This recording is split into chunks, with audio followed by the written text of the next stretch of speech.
بسم الله الرحمن الرحیم.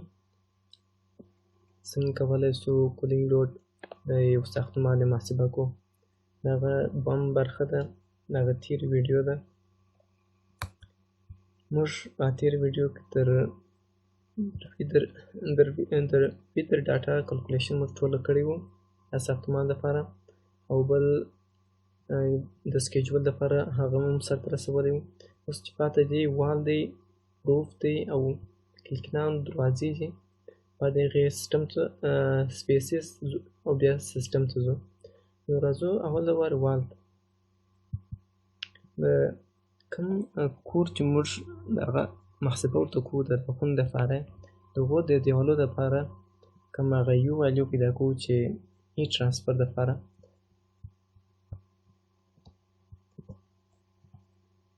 دغه هغه کور دی، دغه خونه ده د دې دپاره موږ محاسبه کوو کولینګ لوډ، چې دا دوه منزله دی. نو یو یې لاندې خونه ده او بل یې پورته خونه ده. دواړو دپاره کولینګ لوډ محاسبه کوو چې 5.5 په 3.5 کې ده. اوس د دیوال لپاره دیوال چې دی، لیرونه چې دي د باندې طرف ته چې وګورو،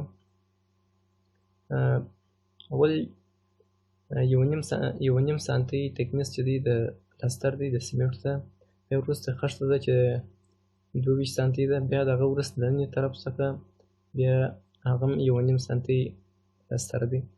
نو د دې دپاره چې موږ د یو والیو محاسبه کړو، د دې دغه فارمول څخه کار اخلو. که چیرې څه دغه معلومات وختي در سره وي، اشره کوډو کتلی سو د هر والیوګانو دپاره جلا جلا تکنیس هغه ضخامت یې شته، او څونه یو والیو او څونه ار رزسټنس دی هغه راخیستلی سو، هغه په دغه پروګرام کې راچولی سو. که چیرې نه و نو بیا دغه فارمول څخه کار اخیستلی سو. که چیرې تاسو ته ترمل کنډکټیویټي معلومه وي د کوم مواد ده، نو په اسانۍ سره راایستلی سو. ار ټوټل راوباسو، نو 1 پر ار ټوټل کو، نو موږ ته یو والیو په لاس راکوي. اوس د دغه دیوالو ده، خو موږ ته ترمل کنډکټیویټي ضریب رامعلوم دی. د باندې طرف او د نن طرف هغه ترمل رزسټنس چې دی ار یو ار اوټ او ار ان چې دی دا موږ ته ثابت دی د اشره کوډو کې پیدا کیږي. او دا نور وحدات دا هم پیدا کولی سو. د ترمل کنډکټیویټي د سیمنټو ده او نور تکنس چې کوم څونه اندازه څه ټاکلی وي، دغه فارمول ته تکنس ورواچو، بیا پر هغه ترمل کنډکټیویټي تقسیموو. دغه ټوله موږ ته ټوټل ار راکوي، او دغه هر بیا یو تقسیموو پر ټوټل باندې موږ ته یو پلس راکوي. اوس دا زموږ وال دی، اوټر سرفیس او انر سرفیس د خونې دننه د باندې طرف ار رزسټنس ثابت دی، او کوم چې دی 1.5 سانتي پلاستر دی، دا دغه ار والیوګانې دي، او د کامن بریک موږ استعمال کړی دی 2 سانتي، او بل بیا د دې طرف څخه سیمنټ پلاستر دی 1.5 سانتي. دا ټوټل ار سو، او بیا د یو تقسیم پر ار کړی دی، نو چې یو پلاس را کړی دی. ښه، اوس راځو څنګه کولی سو دغه ټول لیورونه چې پټ ایستلي دي د وال لپاره هغه ټول د پروګرام ته ور نو دلته خو در مخه هم رسول سوي ګایي په اشره کوډونو کې د هر والو دپاره د یو والیوګانې هر ګایي داسې سټنډرونه نړیوال دي. یا غواړئ چې موږ خپل په خوښه خپل مطابق معلومات ور هغه ډولی سو. زموږ چې دی اول سر انساید چې دی سرفیس چې دی انساید طرف چې دی سیمنټ پلاستر دی،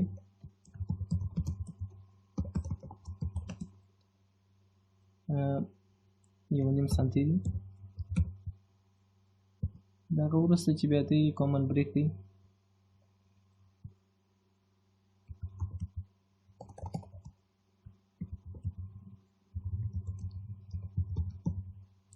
هغه هم 22 سانتي دی. او دا د ویودنه بدنیست وکړو چې دلته بیا اخري ویودن چې پاتې کېږي انساید طرف چې دی،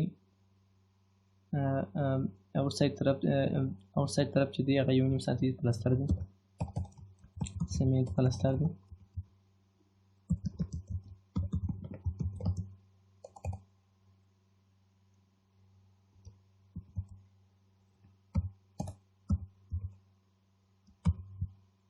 اوس راځو دا کوم ار والیوم چې موږ ایستلی دی هغه دلته ور نور دی یو مالیوم محاسبه کوي، نظر دې ته نه ګوري، د ار والیو ته کتل کېږي.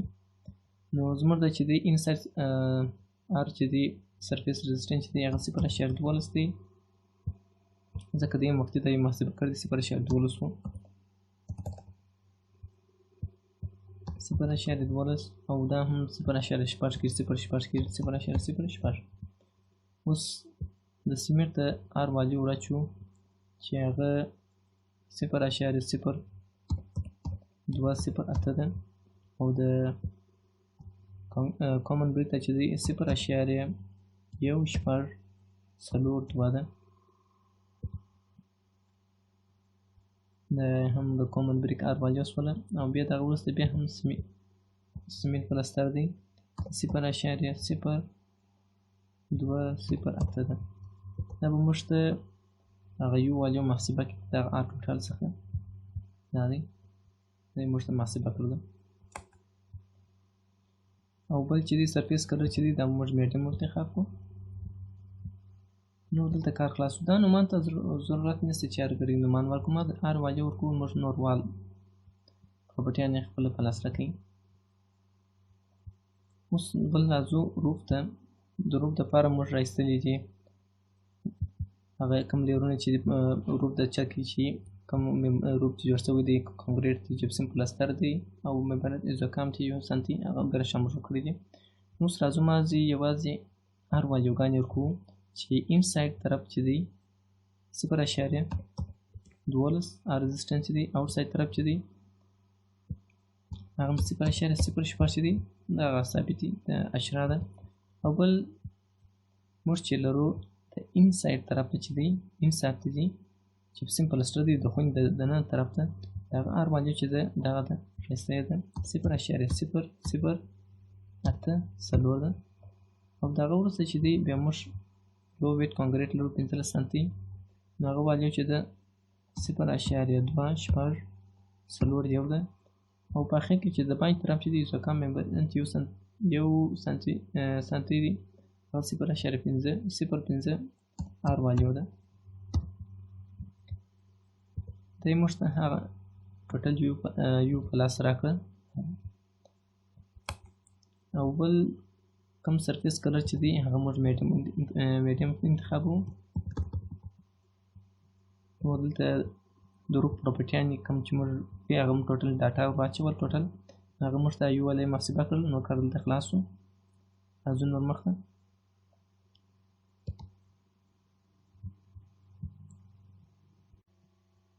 ښه دا وروسته د وال د روف وروسته کیکین لرو ته به راخلاص کړو اوس د موږ کلکین چې دی جګوالی چې دی 2 متره دی او بردوالی چې دی 1.5 متره دی او کوم یو والی چې دغه پروګرام چې محاسبه کړی ده دا په دغه ځای پرېږدو او بل چې شیډینګ کوفیشینټ چې ده 1% یو ورکوو اوس ته کېدای شي دا یو والیو د لپاره ډېره د 6 ملي یا 3 ملي یا هم د 6 ملي سره 13 ملي ډېره غټ وي نو هغه یو والیو فرق کوي کمیر نو هغه ور واچولی شو موږ چې اوس کوم پروګرام چې محاسبه کړی دی دغه ور واچوو یا کولی شو چې نور معلومات ور ډېر کړو د فریم ټایپ د کوم کلکین چې دی سره کوم فریم دی المونیم دی که د تختو دی د لرګي څخه جوړ شوی دی او داسې نور انټرنل شیډینګ کوفیشینټونه ورکوو چې هغه تور هغه زبرلتخونه په شان چې دی څونه توره ده څونه نه ده امیسیوټي دا ورکولی شو او که چیرې د هنداره چې وي 2 دانې یا 3 دانې وي هغه هم دلته انتخابولی شو څو ملي وي یا کېدای شي زرغونې وي یا شنې وي دا هم دلته ور اچولی شو یا هم د دغه دوه هندارو در مابین څونه فاصله وه او د فاصلې مابینځ کې ساده هوا وه یا هم د ایرګون یا کرپټون هوا وه دا هم دلته ور اچولی شو نو زموږ چې دی دا شان لیست پکښې کې ساده یوه هنداره ده هغه په دغه حال پرېږدو هغه وروسته راځو دروازې ته د دروازه چې زموږ چې د چیکوالی 2 متره دی او بردوالی چې دی 1 متر دی نو 2 متره مربع راځي یو والی چې هغه پروګرام محاسبه کړی د هغه دلې پرېږدو یا که چیرې داسې په دا دروازې کې یو کوچنی دانه هندار کلکین پکښې کې هندارې نو هغه هم دلته ایریا ورکولی شو کلاس ایریا ده هم دغه یو والی دین دارو کولی شو هغه شیډینګ پروفیشنل تور کولی شو په دې باندې سایه مکمل وګرځي که یا مکمل وګرځو دغه انتخابوو نو اوس خو موږ د داره نه پشکل ور د کشنه کلکین په دروازه کې موږ دغه څه پرېږدو اول دا چې دا دروازه اوس موږ دا کوم نور چې محاسبه کوو د کور دپاره په دې موږ دروازه د باندې مو هېڅ سره په تماس کې نه ده نو دا په نه محاسبه کوو او که چیرې د محیط سره په تماس کې نو ډېر ضروري ده باید ټول شیان دقیق وراچول شي اوس خو موږ سکیجول خلاص وو په پروجیکټ لایبرري کې سکیجول وو دیوالونه وو چت وو کلکین دی او دروازه د خلاص وي اوس راځو سپیسز ته د خونې مطابق ټوله معلومات ورکوو او په دې کې ټوله پراپرټیان چې ضرورت لري هغه ټول ورکوو دغه زموږ هغه د کور هغه پلان دی موږ چې خونې دپاره کلکولیشن محاسبه کوو کولینګ لوډ هغه دا خونه ده چې 5.5 په 3.5 کې ده چې ساوث طرف ته مخ دی دا خوا نو اوس د دې لپاره چې دوه دیوالونه چې دي دا د محیط سره په تماس کې دي اوس د دې لپاره موږ کولینګ لوډ محاسبه کوو او دا دوه منزله دی نو یوه دا خونه ده چې پر مځکه ده او بله خونه چې پر سر ده د دواړو لپاره کولینګ لوډ څنګه محاسبه کوو او په هر پروګرام کې ورسو نو راځو اوله وارې د مځکې پر سر چې کومه خونه ده نو دې ته به روم 1 وایو د دې مساحت څو دی مساحت به وراچو نو مساحت یې 5.5 په 3.5 کې ده موږ ته بیا 19.25 د خونې مساحت په لاس راکړي نو دا به وراچو 19.25 اوس نو دا خونه جګواله څونه ده دا به وراچو دا خونه چې جګه ده ارتفاع چې ده 3 متره ده او بل د بلډینګ ویټ چې دی دا هم کم په دغه باندې پرېږدم سره کم چې ها پروګرام دی میډیم حالت کې بل په دا خونه کې د چې لپاره استعمالیږي که اوس ایجوکیشن نو د مکتب لپاره و هغه د مکتب لپاره وراچو څونه هغه وینټیلیشن هوا ته ضرورت ده او که خونه و د خونې د مطابق وراچو هغه دلته اشره ټولو کوډونه شته او که چیرې موږ خپله محاسبه کړې خپلې خوښې وراچو هغه دلته وراچولی شو خو اوس موږ د اشره د کوډو څخه کار اخلو دا یو خونه ده دلته ګورو هر ډول د خونې دپاره اطاقونو دپاره د مکتبونو د هر سره کم چې خلک اوسېږي هر رقم ورې اکټیویټي چې درسره کوي هغه د لیست هغه مطابق اوس زموږ د چې دی د اوسېدو خونه ده موږ به دغه دپاره پیدا کړو دا هم جنرال ته راسو لانډري روم دی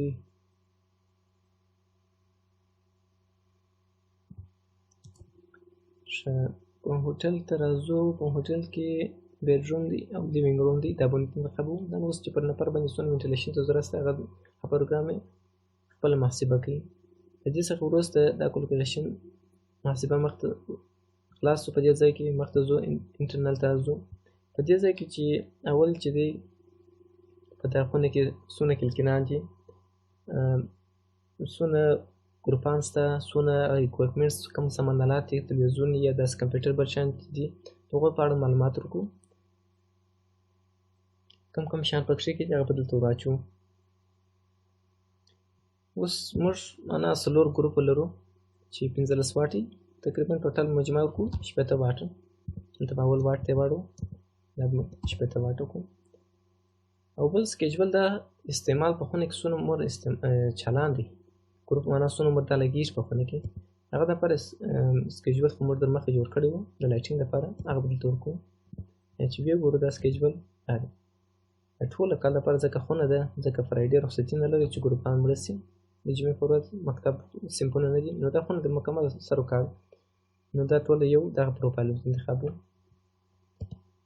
بیا د هغه وروسته راځو ټاسک لایټینګ چې دی دا خو موږ نه لرو معنا د میز پر سر تاته یو ګروپ پروت یا داسې نور شیان کې هغه نه لرو یا کوم فکسچر چې دی یا دا چې دی ایونټډ یا انوینټډ چې معنا ګای ګروپان چې دی دننه په چت کې داسې ننوتلي ګای داسې د باندې راوتلي زموږ چې دی د باندې راوتلي دي، دننه په چت کې ننوتلي نه دي. تاسو لایټنګ خو نه لرو. او بل چې دی الکتریک اکوپمنټس چې دی، کم تلویزیونان چې په دا خونه کې دي یا کم کمپیوټران دي، کم د چارجران دي، کم داسې نور آلات چې استعمالیږي، نو هغه په اړه معلومات ورکوو. نو تقریبا چې موږ وګورو د یو تلویزیون یې 80 واټه او داسې یو کمپیوټر یې د ټوټل دپاره د دې دپاره واچوو، معنا 120 واټه د دوی ټول مجموعه به دلته واچوو، دننه نه کېږي. او دا سکیجول چې دا څونه په ورځ کې استعمالیږي، هغه دپاره موږ کول د اکوپمنټس د دې دپاره موږ تر مخ سکیجول جوړ کړی و، دغه سکیجول. او چې بیا یې وګورو دا یا دا هم سکیجول ته به دا تغییر ورکړو، کوم سکیجول به انتخاب کړو د دې لپاره، ځکه دا خو د ګروپان د انتخاب شوی دی. په لایټینګ کې موږ د دې لپاره بل پروفایل جوړ کړی و، هغه دغه و، سلن پروفایل و. په دې پروفایل چې موږ معنا تقریبا د 8 بجو څخه بیا د ماښام د 11 بجو پورې موږ کړی استعمال یې کړی. نو اوس موږ دغه سلن پروفایل انتخابو د ټول کال لپاره. بیا دغه وروسته راځو دا کوم خلک چې ورې په دغه اطاق کې اوسېږي، څو نفره دي، هر څو نفره چې اوسېدل د هغو تعداد به ورکوو. اوس چې په دغه خونه کې اوسېږي 3 کسه دي. او دلته دوی څه کوي، افیس ورک دی، که ساده ناست دي یا خوراک کوي، یا د خوراک ځای دی، یا هم د افیس ځای دی، یا لایټ ورک دی، یا هم داسې نور ځای دی چې ډېر لکه د سپورټ ځای چې هغه انسان ډېر حرارت تولیدوي، نو دغه ځای مشخصول ډېر مهم دي. دا خونه دي چې یوه سیټینګ او ریسټینګ هر پکې کېږي. دا سکیجول موږ کوو ځکه دا خلک چې دی سرویس ساعته دلې اوسېږي. او که چېرې مکتب وای نو هغه سرویس ساعته نه کېږي، د 8 بجو څخه یا د 3 بجو پورې اوسېږي، هغه سکیجول به جلا ورکوو. اوس نو دا چې دی سرویس ساعته دا به وګورو، نو دا پروفایل به واړو د پیپل دا سرویس ساعته به ورکوو. د خلکو دپاره چې دی دا پروفایل به ورته انتخاب کړو. دا مکمله دی، دا سره مو انتخاب کړئ، مکمله دی په دا خونه کې ژوند تېري. بل وروسته دا نور شیان موږ معلومات دا د ضرورت نشته، نور مخته ځو. اوس دغه خونه چې ده د وال مشخصوو چې دا د محیط سره کم دیوالونه په تماس کې دي، او کم دیوالو کلکینان دي، کم دیوال چې دی د باندې دروازه لري که یا دا ټوله شیان واچوو. اوس اول دیوال دی زموږ د ساوت طرف ته دی، دا دیوال مساحت ورکړو. دا کراس ایریا چې ده څونه دیوال دی څونه مساحت یې هغه به دلته ورکړو. زموږ دیوال چې و دا دیوال چې و د 5.5 و، او دیګوالی د دا خونې دا چې و 3 متره و، دا به ور اچوو.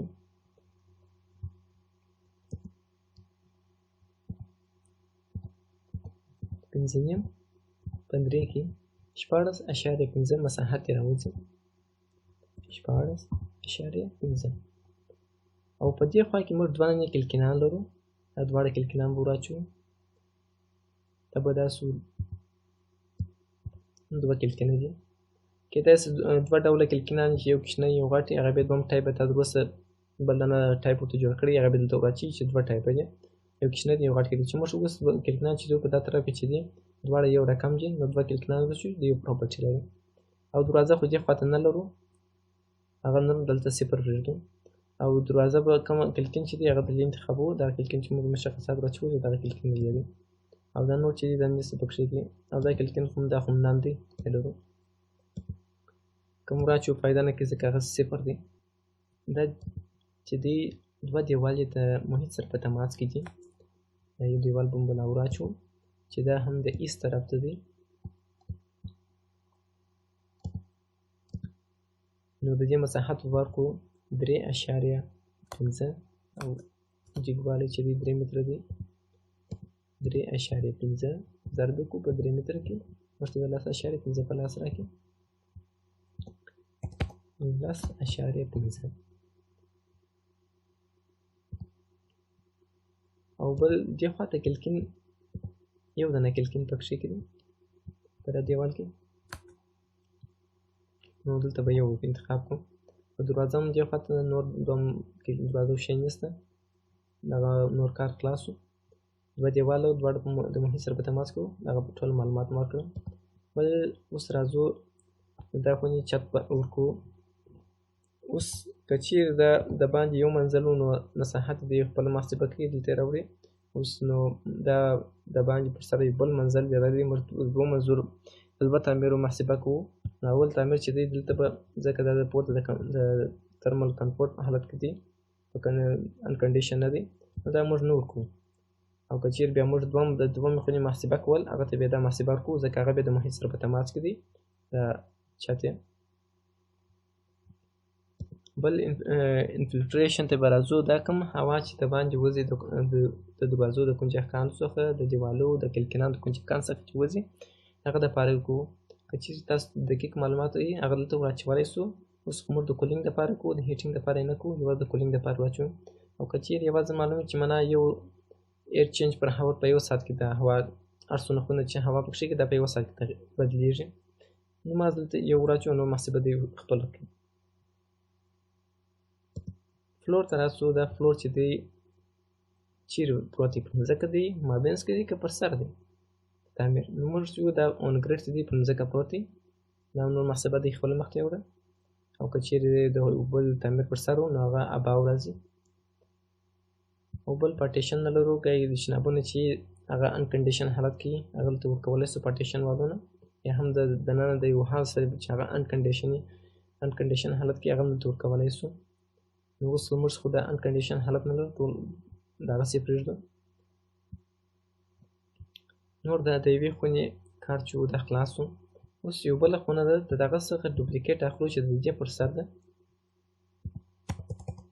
دومه خونه ده، هغه هم مساحت فلور احتیاط غونه ده، د هغه هیټینګ دی، د هغه شیان دي، د هغه هم سپیس یوزیج دی، د هغه د خونې لیوینګ روم کار ځینې اخیستل کېږي، وینټیلیشن د محاسبه هغه محاسبه ده.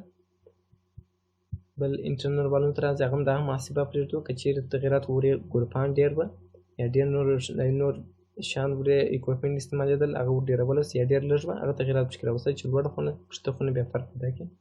اوس زموږ لوړه خونه پورته خونه یو رقم دي، او ورې هم 3 خلک استعمالېږي. د هغو دپاره دلته به تغییر ورکړو چې ورې به 2 کاسې استعمالېږي، هغه هم سیټینګ ایرسټینګ حالت کې دي، او هم 40 ساعته ورې اوسېږي. بل وال پارټیشن ته راسو، هغه هم دغه رقم دی چې د ساوت طرف ته 2 کلکینان دي، او بل یې د ایست طرف ته هم 1 کلکین دی. دا معلومات دلې پرېږدو. او که چیرې په ساوت کې تاسو یو دیوال د ایست طرف ته کلکینې 2 دانې درلودلی، یا هم د ساوت طرف ته تاسو 1 دانه درلودی، نو هغه بیا بېرته تغیرات پکښې اړولی سو. بیا راځو روف ته. په تېره او اوله خونه کې چې په ګراوند چې وه، هغه موږ دغه چت دا روف نه ورکړی ځکه هغه پر سر بل تعمیر و، کنډیشن حالت و. مګر دا چې دی دا 2 خونه چې پر سر چې ده دا د باندې د محیط سره په تماس کې دی، دا چت یې دا سر یې، نو دا به موږ دلته ایچ یونټ انتخاب کړو. ټوټل روف دی ځکه دغه مایل نه دی، ټول دغه د روف ایریا چې دی خپله محاسبه کوي. نو دغه روف چې دی، هغه روف چې کوم موږ ډاټا ورکړې وه کنسټرکشن لیرونه چې وه، هغه دغه دی. بیا دغه وروسته راځي انفلټریشن چې راځو، هغه هم هاور چینج پر هاور ورکوو، په یوه ساعت کې هوا تغییر کوي د خونې نه. بل فلور چې دی دا اباو دی، د کوم کنډیشن حالت چې د خونه چې موږ لاندې محاسبه کړه دغه پر سر د خونه ده، نو دا اباو کنډیشن ورکوو. بل پارټیشن والونه چې دي، په دې کې هم پارټیشن والونه نه لرو، دا دلې پرېږدو، دغه سره کوم چې ها پروګرام محاسبه کړي وي. نور د معلومات خو ورسول سول. اوس راځو سیسټم ته. سیسټم کې به راخلاص کړو چې دې ته به زون 1 وایو، چې د اکوپمنټ سره کم دی، یا دا سپلیټ یو سی ده چې یوه دانه د وشور شوی ده، که یا دا روټ اپ یونټ چې د بام پر سر هغه کم یونټ چې دی د بام پر سر ایښودل شوی دی، هغه دلته ورکولی سو. یا هم چیلر دی، رقم چې دی هغه ته زور کولی سي، خپل یونټ ته کتل کېږي. اوس موږ دا روپ ټاپ دی، او د سنټرل ایر وینټیلیشن چې دی دا سنګل زون دپاره دی. بل چې راځو سپیس دی، ترموسټیټ دی، سپلای ټرمینل دی. سپیس کې کوم خونه چې دی دا موږ چې محاسبه کړې د کولینګ لوډ هغه ټول راخلو. ولته یو زون ته یې وراچوو چې موږ ته د هغه ریپورټ بیا وروسته یو ځای په لاس راکړي. تر مستو چې دا خونه په کم حالت کې چې انسان هغه ترمل کنټرول حالت کې د هغه پروګرام خپل د اشیاء د کوډه مطابق یې محاسبه کوي، ټوله شان دي او تغیرات به راولي خپل مطابق هغه تغیرات راوستلي، خو اوس کوم هغه پروګرام محاسبه کړي هغه به دغه ټول پرېږدو.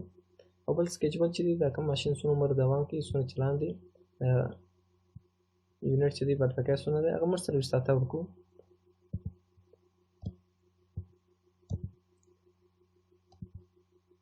40 ساعته یې ځکه موږ چې بیا په کار دی هغه په ورځ کې د یوې ورځې دپاره فرق نه کوي.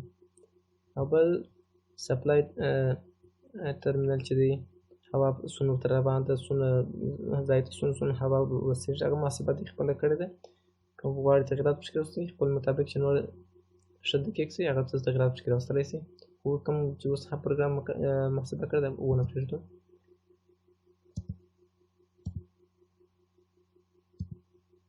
او بل سایزینګ ډاټا چې ده هم چې هغه پروګرام چې کوم محاسبه کړې ده هغه هم دلې پرېږدو. که غواړو تغیرات پکې راولو هغه یوزر اوس کمپیوټر چې جنریټ کړی دی هغه دلې پرېږدو.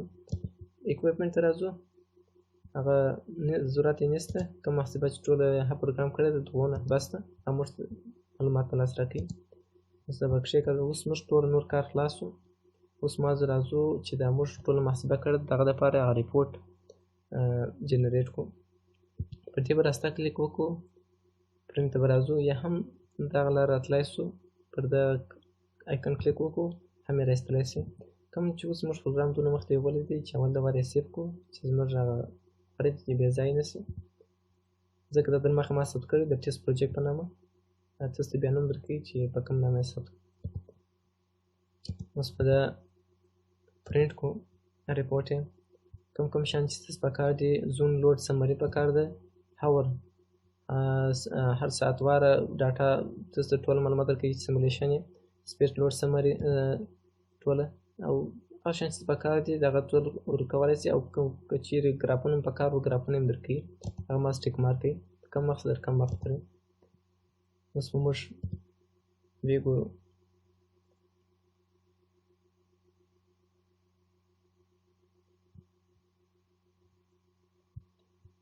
دا یې اوس موږ ته هغه ټوله لوډ یې محاسبه کړی چې د دې خویند د ټولو د دواړو خویندو دپاره چې دی اووه.4 کیلو واټ دی. دا یې ټوله معلومات راکړي دي چې هغه ډرایبل ویټ ټمپریچرونه دلته شته، ټوله شیان، ټوله مساحت د ټولو خویندو چې دی 8 راوتلی دی، موقعیت چیرې دی، ټوله شیان دي.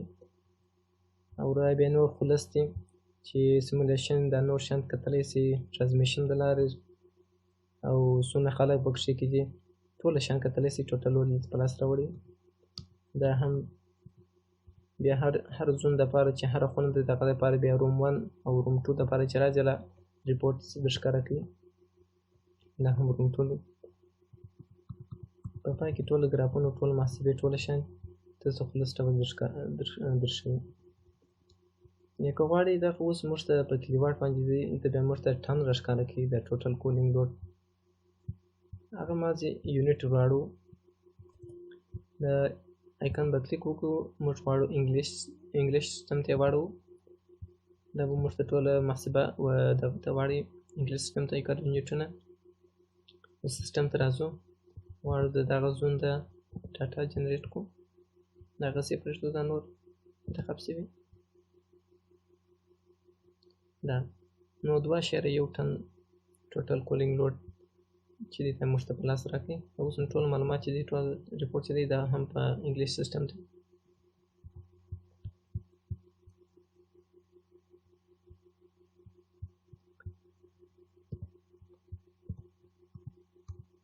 مننه، نو ښه وخت ولرئ.